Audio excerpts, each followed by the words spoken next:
Good morning. Today in this lecture I will be discussing with you special cases, special problems of transportation problem.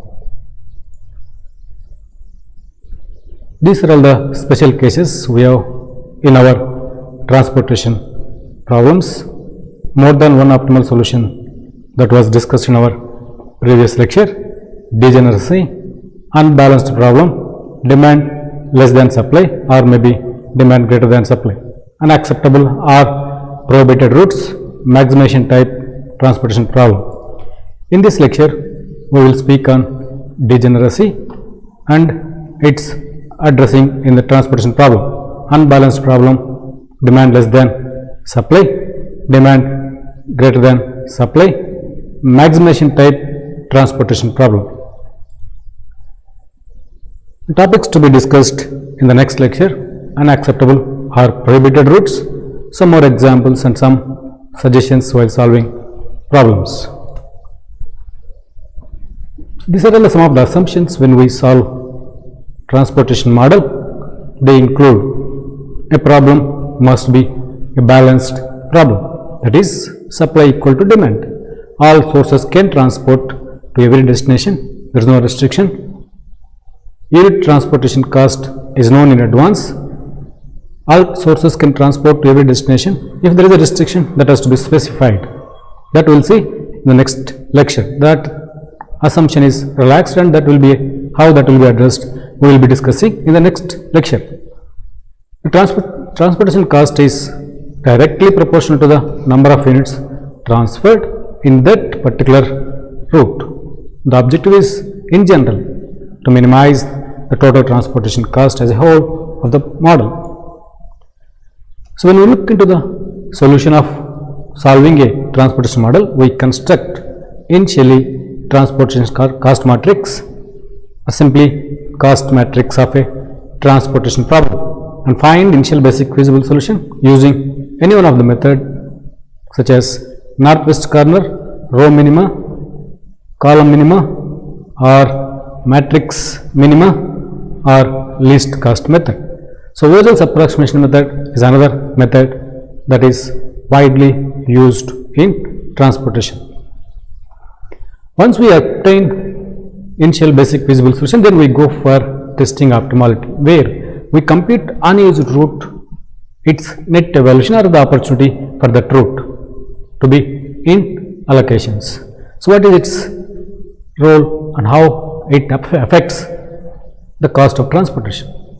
And then once we calculate those net evaluations, we look into the routes that have negative value and we will select the route that has most negative, and that is considered for allocating transferring units. And then we adjust or modify the previously allocated allocations so that finally we need to balance the rim conditions, that is column row, that is the supplies, or the demand that is in the destination place. And then as soon as we obtain a solution where the net evaluations of unutilized routes is positive, that is the indication of the present allocations in that cost matrix are providing you optimal solution. So this is the complete flowchart. Step 1, creating initial basic feasible solution, and then step 2, test for optimality. So key terms so far we know in our discussion, including the previous lectures. Normally we have the general statements: rim or boundary condition, that is the indicating the supply capacities of each source and requirements or demands at each destination, the number of, in terms of number of units.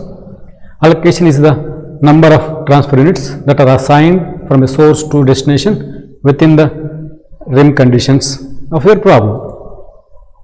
So suppose a unbalanced transportation problem, suppose the demand is lesser than supply. How do we address? We will be adding a dummy destination. So a dummy destination with zero transportation cost, and then we will proceed to solve. a dummy destination with zero transportation cost, and then we proceed to supply.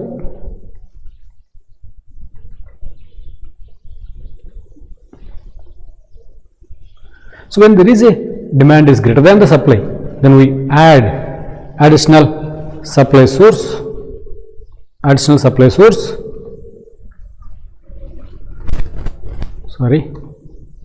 additional supply source where the unit cost of transportation is 0. So that is to just balance the additional value either in the supply side or in the destination demand side. So that then we will address the problem in a regular way as we are solving in this lecture some sample. Now, a degeneracy in transportation problem occurs when the number of allocations made either by your initial basic feasible solution or through any intermediary stage, if that is less than m plus n minus 1, that is the form, that is the condition we call it as a degeneracy in transportation problem, and it arises either at initial stage or maybe subsequent iterations. It requires a special procedure to correct the problem where m here representing number of rows and n representing number of columns of your cost matrix.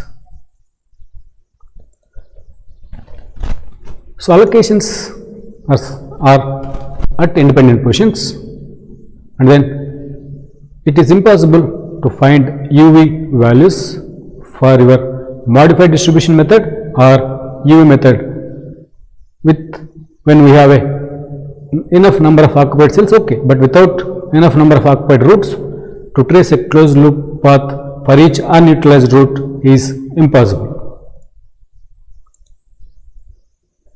So we address this issue by creating an artificially occupied cell to handle the degeneracy, where we allocate a sigma epsilon close to 0 value in one of the unutilized route and treat the route as if it is occupied.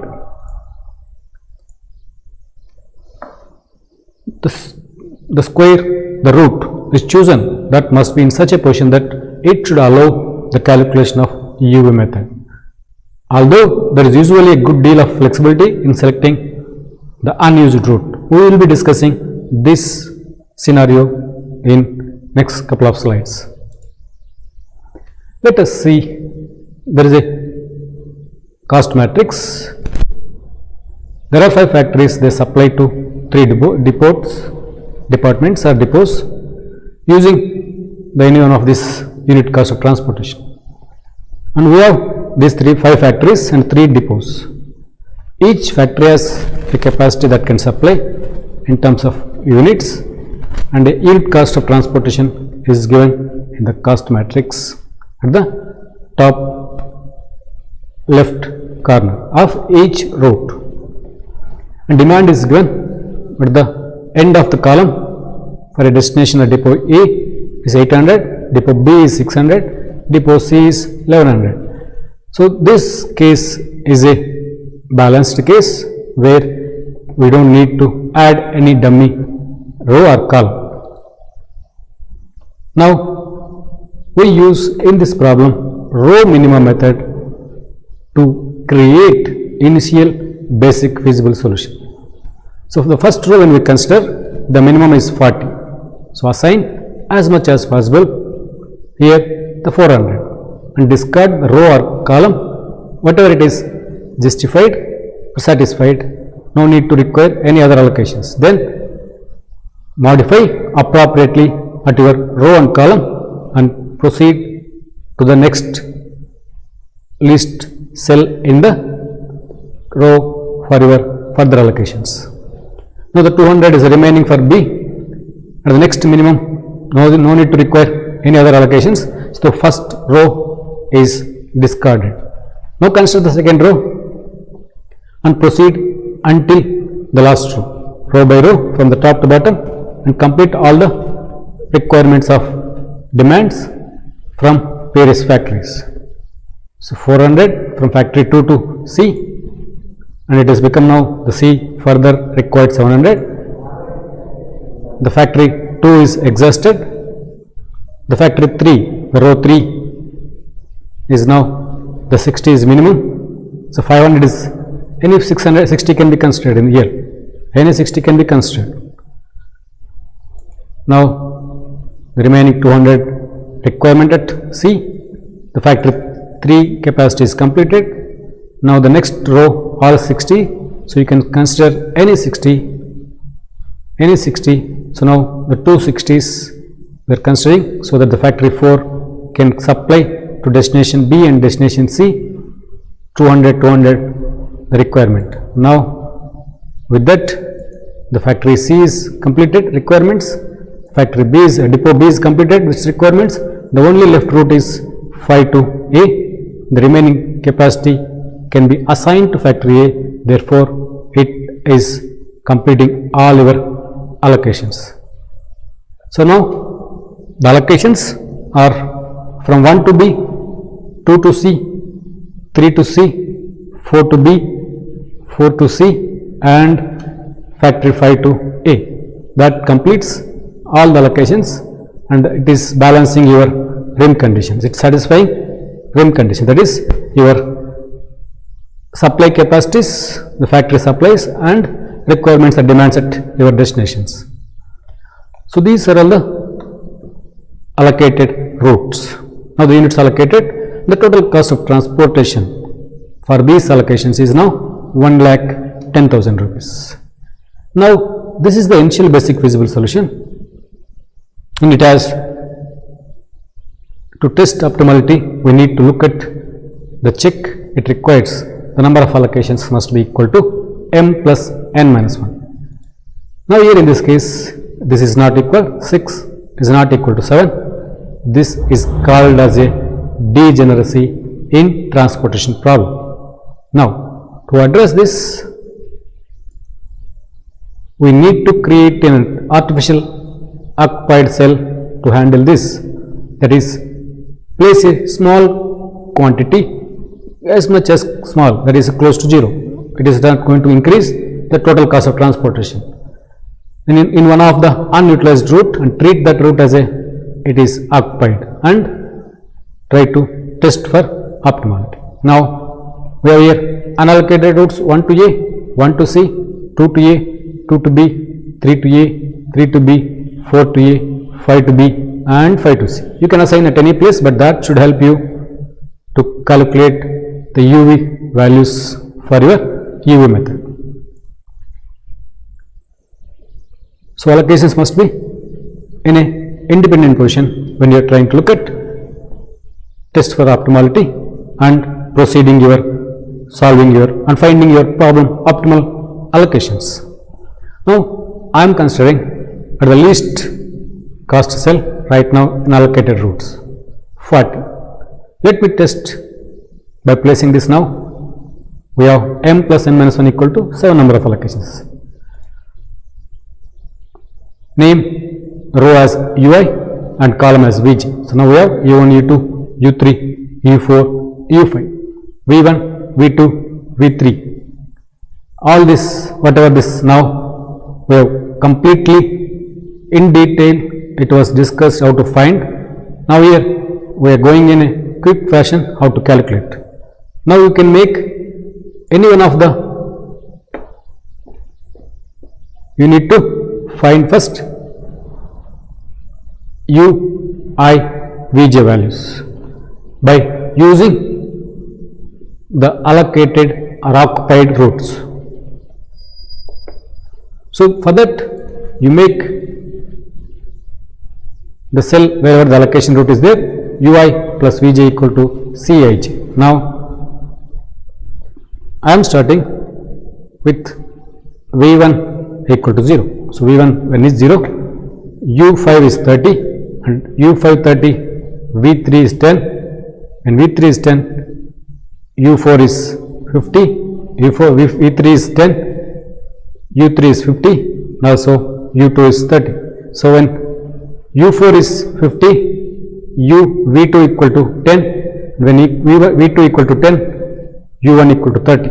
With this we are completing the values of u1, u2, u3, all the ui values and vj values are now available. With this data, we need to find the opportunity of unutilized route.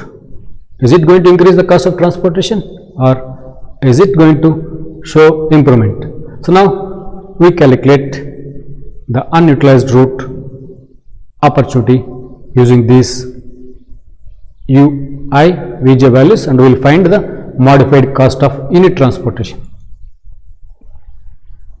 So this we use the formula dij equal to cij minus ui plus vj for unutilized route. Suppose this is 50 and you have a 0 and you have a 30. 50 minus 30, that is going to be your opportunity. So that is 20. So 20, 50, all the calculations are now available.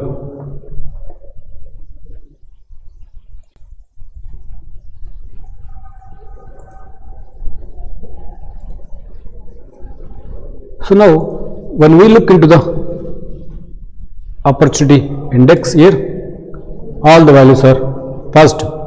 There is no negative value. It indicates the present allocations are providing you optimal value for your objective function. So the cost of transportation stands at the same value, no further improvement. The allocations what we have got in your row minimum method providing you optimal allocations. Let us see if we place the epsilon at another independent position, what will happen, how to proceed. Let us say it is placed at root 1 to a.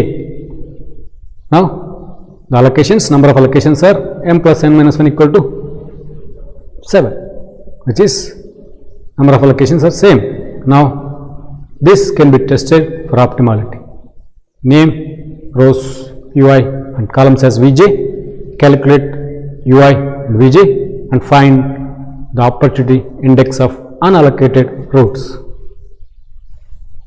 So ui values I am trying to make here u5 0, with that v1 30, with v1 30 u1 is 20, this is v2 20 and v2 is equal to 20, the u4 is 40 and then u4 40, v3 is 20 and your u3 is 40 and then your u2 is 20.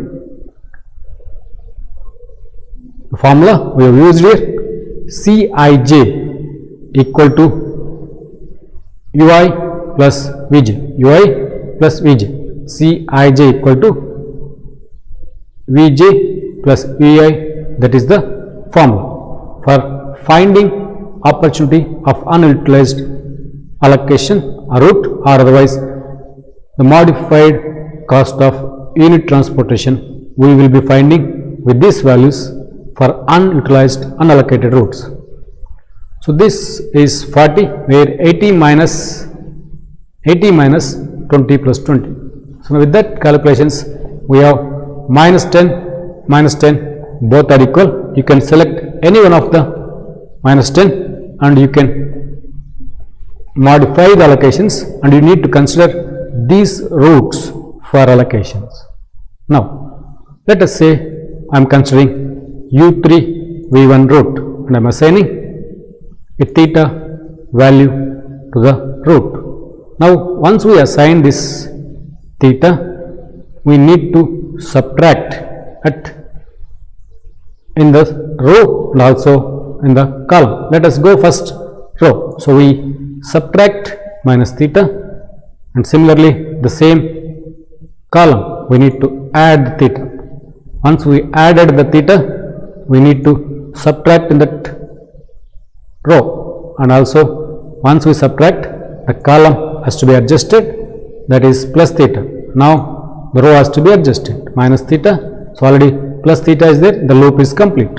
So now in this way we need to adjust the possible theta, that is the theta has to be found after forming a loop. Now theta is added here, theta is subtracted here, the 500 minus theta, 200 plus theta, 200 minus theta, 400 plus theta, and epsilon minus theta. We know that the theta is a smallest quantity, so therefore this, when we make 0, the theta minus epsilon minus theta equal to 0, theta becomes epsilon. Compared to that, will satisfy all other values. We don't know if we have theta equal to 500 from this formula. If you want to make this as a 0, that will violate other conditions here. 200 minus theta and epsilon minus theta. Epsilon is the smallest value which is close. Absolutely, it is a fake allocation. It is a fictitious allocation. It doesn't increase your cost of transport. So now we are going to shift the epsilon. So epsilon is shifted here, and the remaining allocations, because those are not modified, because that is epsilon is very small quantity and stands as it is at the same location. Now test again for optimality. So this gives you all the values of u1, ui values and vj values. Once we have ui, vj values for the allocated routes, using allocated routes, now we need to find unallocated routes net evaluation.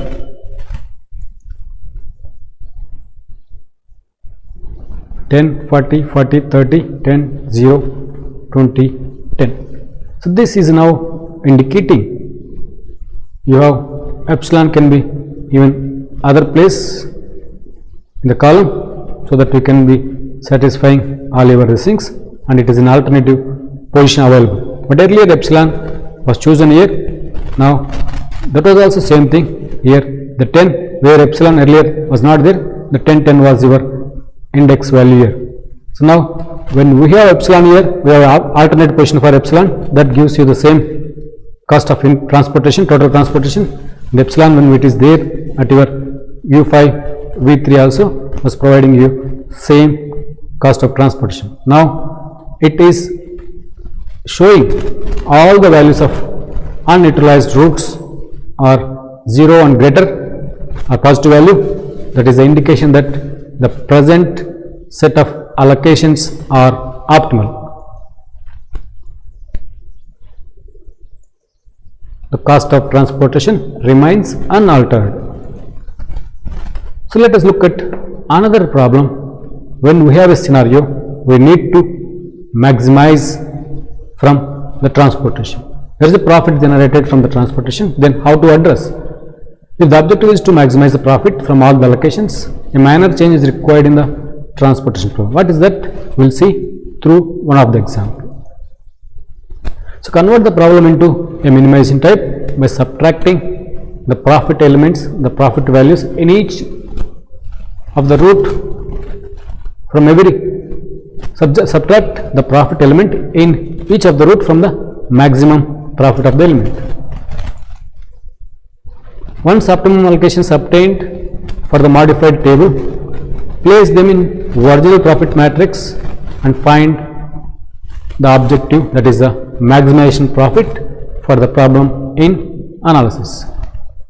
Let us say the company has 4 factories, F1, F2, F3, F4, manufacturing same product. Product and raw material costs differ from factory to factory. That's obvious, natural, and are given the following table in the first 2 rows. Raw material cost and production cost is given in the table.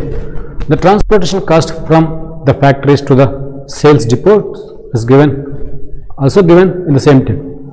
The last 2 columns in the same table gives you the sales price and the total requirement at each depot. The production capacity of each factory is given in the last row. So this is the information given. Production cost per unit when it is manufactured factory 1, and when it is manufactured factory 2, and when it is manufactured factory 3, and so on. And raw material cost when it is used at factory 1, the 10 per unit, 9, 12, 9, and so. Now the total transportation cost per unit from S1 to F1 So F1 to S1 unit transportation from factory F1 to the depot, sales depot S1, it is 3, and factory 2 to S1 it is 9, 5 and 4. All these are unit transportation cost. Now the factory can supply 50 units and factory 2 can supply 150 units, factory 3 can supply 50 units and so on. Sales price per unit if it is manufactured, sales depot supply, if it's sold at S1 point, the sales point, it is 34 per unit, and 32 if it is sold at source supply sales depot 2, and sales depot sales point 3, it will be sold at 31 price per unit. The requirement at sales depot 1 is 80, sales points 120, 150. Now we need to determine the most profitable production and distribution schedule and the corresponding profit. The deficit production should be taken to yield zero profit if there is any deficit. So this is the complete problem given as a description. Now when we try to solve, we need to construct a first the profit table. Here profit per unit, sales price minus cost of production minus raw material cost and minus transportation cost as per the given data. We have data here,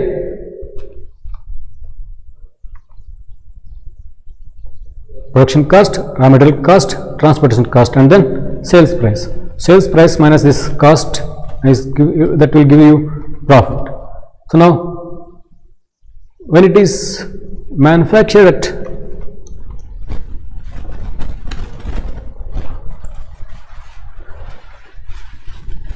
when it is sold at sales point 1, it is 34 rupees per unit and it has a cost 15 when it is manufactured at factory 1, supplied to sales point 1, and raw material cost 10 and its transportation cost 3. So 34 minus 15 minus 10 minus 3 gives, when it is manufactured at a factory 1 and sold at sales point S1, the profit as 6. Similarly, this is S2, S2, S3, S4. So now minus 2, 3 and 68. 6 minus 2, factory F2 to S1, factory F3 to S1, factory F3, F4 to S1. So 6 minus 2, 3, 8, and this is your profit matrix for your given transportation problem. Given problem is a maximize profit. So now we need to convert into a minimization problem by subtracting all the profit values from the highest profit value. Highest profit value right now is 8. So from 8 subtract all the elements, and that gives you a case for your minimizing cost of transportation. So now by subtracting every profit from the highest profit, you are generating a cost matrix that is to be minimized. So 8 minus 6, 2, 7 and so on. This 8, this is 8 minus 6, 8 minus 8, 0. So and then all the values are here. So now we need to balance the problem. The problem, given problem is unbalanced, which is supply is lesser than the requirement. Supply is lesser than the requirement. It is a typing error, mistake. Now add a dummy factory so that your supply, the remaining balance supply, can be supplied from this factory. So now with this is a balanced transportation problem. Now in the regular way, create initial basic feasible solution. Now I use here Ozel's approximation method. The first penalties between the difference between 2 and 2, 0 for the row, 10, 10, 0, 5, 6, 1, 0, 3, 3, 0, 0, 0, in this row 2 zeros and 0 and 2 it is 2 and 0 and 5, the 5 is the highest penalty. If you miss at this stage the penalty, if you miss the minimum cost route, and instead of that if you go for allocating to the next minimum cost, highest penalty here is 5. So consider the least here, least cost, and assign as much as possible. So now the 40 is the least, 0 is the least in this column. Allocation can be made maximum 40 even though your factory has capacity 150. So now complete that allocation, adjust the remaining row or column values and create or reduce the cost matrix. After reducing cost matrix, calculate again penalties. The highest penalty is now between the factory 4 row where it is 3. Consider that, allocate as much as possible, that is 80. The column is now exhausted. Discard the column, adjust the factory 4 remaining capacity after meeting the requirements of sales point 1. With that we have a new penalties, new for the reduced cost matrix. Now the highest penalty is 5 in the factory 1 row where 2 is the minimum. Consider the maximum possible, so that is a 10. With that this is adjusted and then this row is discarded. Recalculate for the remaining cost, reduced cost matrix, the penalties 10 2 2 6 6 0 3 5 2 6 3 3 5 6 1. Highest penalty is 3.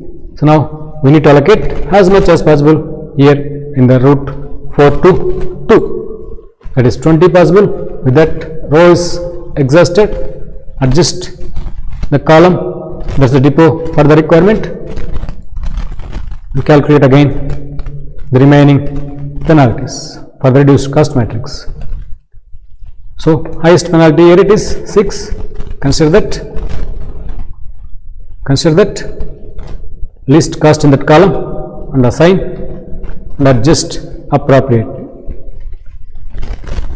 Now complete the remaining 2 routes with the remaining requirements and supply capacities. With that we have allocations in this fashion. Now here we have the number of allocations m plus n minus 1 equal to 7. So that is the condition satisfied for testing optimality, and we proceed for testing optimality. We have routes allocated right now 1 to 2, 2 to 2 with the number of units as this 1 to 2 it is 10 and so on. Now initial basic feasible solution is created by RAM U1, U2, U3, U4, U5, V1, V2, V3. I made here V2 as 0 and calculated U1, U2, U3, U4, U5 and V1, V3 values. So now you can look here, when V2 is 0, straight away U4 is 3 and your U2 is 10 and U1 is 2. With all these values, U2 value is 10, so now remaining V3 is 2 and so on. The calculation is very simple. Find unallocated routes net evaluation value. So now all the values are here 0 and greater than 0, that is positive. So that is indicating the present allocations are providing you the minimum transportation now cost. Now these allocations are to be posted into original profit matrix for calculating the profit value for this problem. So now allocations posted to profit matrix, and then the total profit, here in the case maximized value of profit, here it is rupees 48. Thank you. Always keep learning, it keeps you young. And any queries, please post in our WhatsApp group or through chat box meant for our interactions. Thank you.